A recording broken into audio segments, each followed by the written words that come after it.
The sacred writing says this: faith comes by hearing words, good words. Somebody who well chooses their words and delivers them with uniqueness can inspire faith for somebody to believe the most impossible things can be possible.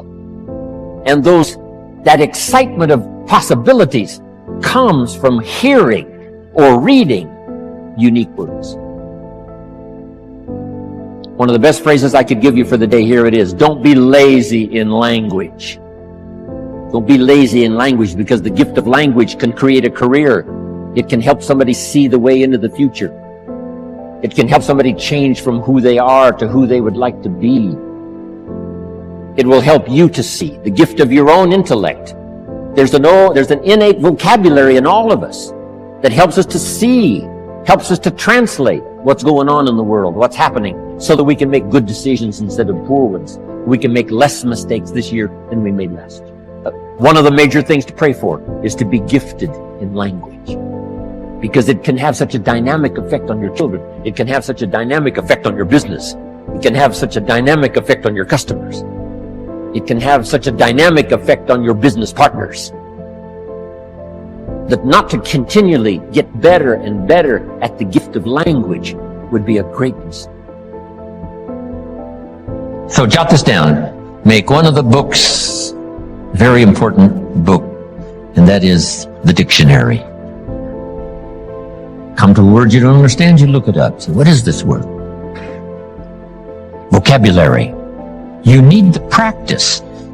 Practice everywhere. If you're going to give someone a gift and send a little card, practice making this little card something they'll keep and remember for the rest of their lives. Not ordinary, extraordinary. Not like everyone else, different than everyone else. It's the practice of using your gift of saying things another way until a light turns on, another way that expresses something heartfelt that the standard ordinary language wouldn't express, couldn't reach, couldn't paint these mental pictures.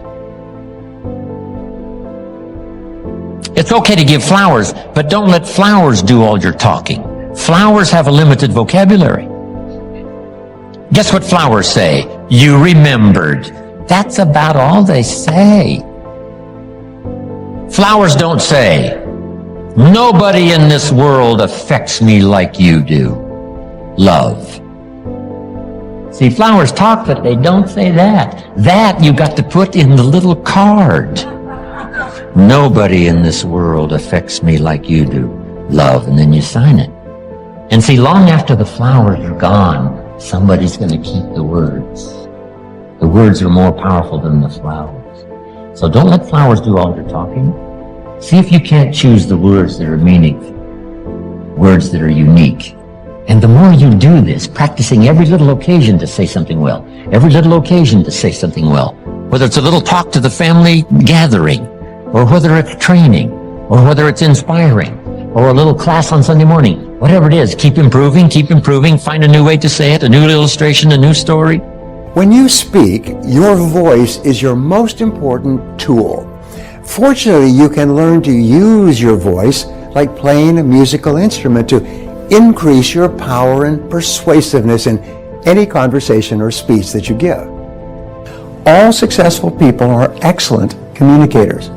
In fact, the work at Harvard University on multiple intelligences concluded that social intelligence, the ability to interact well with others, is the highest paid and most respected intelligence in our society. So how do you communicate more effectively with others?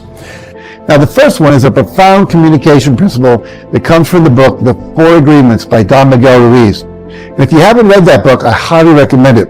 And the first agreement he teaches in the book is be impeccable with your word. And what that means is to speak with integrity, which means to say what you mean and mean what you say. Now, as I just mentioned, words have the power to create or destroy, and a careless comment can alter a relationship forever. So it's a good idea to choose your words carefully and consider their impact before you put them out there in the world. So before you speak or write, I want you to ask yourself these 4 questions. Is it necessary? Is it true? Is it kind? And is it helpful? And if you don't get yeses to those questions, then don't say it. You know, when you say frivolous, untrue, mean, or unhelpful things, it doesn't create a sense of trust or connection in the other person you're communicating with. And by the way, the same guideline also goes for the words you say to yourself. One of the things I observe is simply this. A lot of people are very careless with their language. I mean, the words you use either lift up your energy, the words you use either make you more creative, or the words you use deny your talents. The words you use could reduce your energy. I mean, words have destroyed nations. I mean, think about the great dictators. Their words of hatred, their words of toxicity, their words of breakdown caused the people around them to do sometimes incredibly terrifying acts. And then you look at people like a Nelson Mandela or a Martin Luther King Jr. or a Mother Teresa. You look at the great business builders. You look at humanitarians. You look at a lot of the great artists, and they were so careful with their words. And their words lifted people up. And that's really what great leaders do. They use the language of leadership. You look at a victim, and they say things like, "This is a problem. I've got a problem right here." Or, "I'm really scared about this." Or, "I hate that client." Or, "I hate this work." Or, "I'm sick of this day." Or, "I'm exhausted." Or, "I don't like that." Or, "She never likes me." It's literally the language of toxicity. And the words you use really are like a context or a framework or a stained glass window on the way you see the world. I mean, here's a game-changing insight. You see the world not as it is, you see the world as you are. You see the world through a lens, and your language forms that lens of belief. And I see this everywhere. Someone very close to me who was a little sloppy with her languaging said, "Oh, I forgot to do this. It's not on my to-do list. I should punch myself in the face." If you say that every day, what's that doing to your self-esteem? If you say that over a lifetime, what's that doing to your self-identity? And as you know, your income is a function of your self-identity. And your performance is a reflection of your personal story. And the way you build your self-architecture and the way you see yourself in the world is in part through your words. You're never going to rise any higher in terms of your impact in the world than the way you see yourself. If you see yourself as average, well, you're not going to read the books, go to the events, do the study, put in the training time, find the mentors, do the work to rise to world class, because you're running an interior psychological story that says you're average and the A players are somehow different from you. If deep down inside you're coming from scarcity and you think, you know what, I'll never have more than the salary that I'm making, because of the story that you have through the words you've used, well, then you're not going to go out there and ask for the big order. You're not going to go start the big business. You're not going to read the books on financial mastery, because deep inside you would say, what would be the point? I'm not one of those people.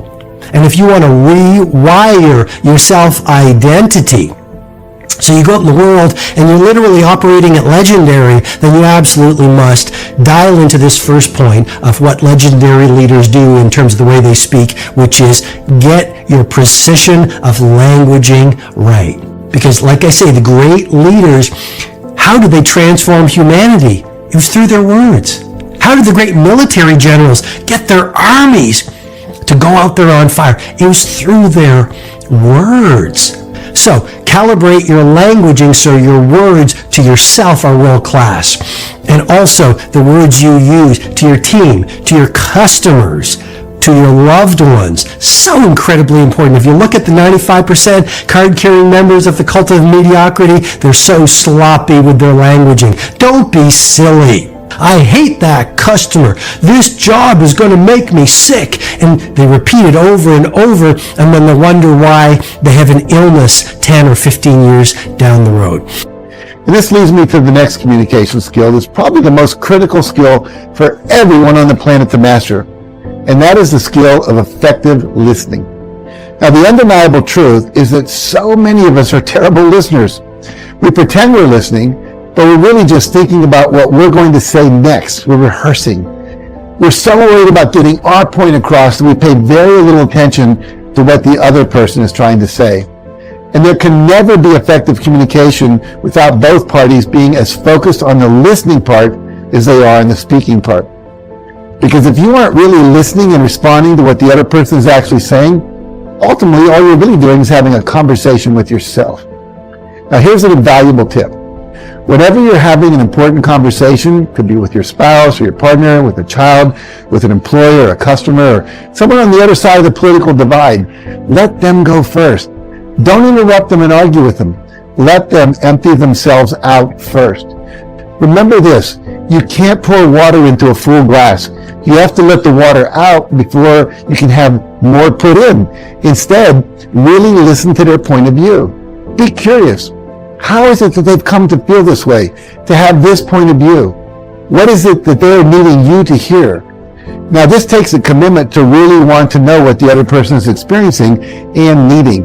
And I can tell you from my experiences having worked with couples, corporate teams, and diverse community groups, it takes time for people to really feel they've been heard. But if you invest the time and the intention to do that, they will then be ready to hear you in what you're experiencing, what you're needing, and what you're wanting. And by the way, a really great technique you can use to facilitate and practice this kind of listening is a technique we call a heart talk. Now in a heart talk, whether it's between two people, like a husband and wife, or a group of people sitting in a circle at a staff meeting, the person who is speaking holds a physical object like a ball or a stuffed animal or a water bottle and talks for as long as they need to about the topic at hand without anyone interrupting them, disagreeing with them, or stealing the focus until that person is totally complete with whatever they want to say. And then the person passes the object to the other person or to the next person in the group. Now let me say one more thing about when in doubt, check it out. Sometimes when you've done your best to listen closely to someone, you may not have heard exactly what it was they were trying to say. And that's why it's so important for you to double check and make sure you really understood them correctly. And the easiest way to do that is before you speak to say, so what I'm hearing you say is, and then repeat back to them what you think they were saying, what they meant to say. And then give them the opportunity to clarify any misunderstandings that you might have before you respond to them. So it's always best to make sure you're really responding to what they're really saying instead of what you think they're saying. Number 3, speak your truth even when your voice shakes. The conversation you are most resisting is the conversation you most need to have. What do I mean by that? Well, all too often, we get hurt by someone or we get upset by someone. It could be a work colleague, it could be at home in our family life. And we are almost taught by society not to speak up. We are afraid, of being laughed at. People could think we're weird, we could fail. And a lot of us, we think, we could lose the relationship and end up alone. It's fear. And so what it is, it's almost like non-communication born of fear. But the most effective human beings on the planet all have one thing in common, and they speak up and they share their truth. And the more you practice, again, the quality of your performance is all about the quality of your practice. And the more you actually practice speaking up when you know you want to speak up, the more you will actually step into your next level of power. And the more you actually betray yourself by not speaking up when maybe someone in a restaurant is serving you and they're not being polite, or maybe a client is being disrespectful, or maybe someone on the street is doing something that is dishonoring your humanity. Every single time you swallow what you most need to say, you actually lose power. You actually become more and more impotent as a human being. Because you know this, we give away our power to the things that we avoid. The hard talks, when you actually speak up, are when you grow in power. And you actually not only grow in power, you build intimacy in the relationship. Just think about it. When you actually speak up with someone and you tell them how you're feeling and you tell them what's most important to you, if it's the right relationship, one that's meant to be in your life, whether it's professional or personal, that is really a gateway into the other person having the permission to open up as well. And then you have two mature people talking about what's really most important versus sidestepping the truth. Remember this incredibly important brain tattoo. You can say whatever you want so long as you say it with respect. I mean, if someone has been rude to you in a coffee shop, if your friend is late for dinner and it's important to you that they're on time, well, if you lash out at them and say, why were you late? I'm angry. That's going to put them into attack mode, which is going to cause them to be defensive. But if you say to them, Johnny or Ravi, whatever their name is, if you say, you know what, thank you so much for joining me for dinner. Before we get started and enjoy this incredible meal, if I may, I'd just like to share something with deep respect. Punctuality is so important to me, and I've been waiting here for half an hour, and your time is valuable, and my time is valuable. And I'd be ever so grateful if when we get together, you would respect my time just like I want to respect your time. You've said it with respect. Look how powerful that is. And if it is a healthy person versus a toxic person, they're going to appreciate you being so truthful. And you're also going to teach them the punctuality matters. So the second tactic is you can say whatever you want to a teammate, to an employee, to a customer, to a family member, so long as you say it with love and respect.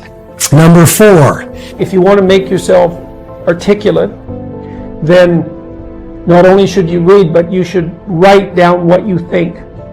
And one of the things that just blows me away about universities is that no one ever tells students why they should write something. It's like, well, you have to do this assignment.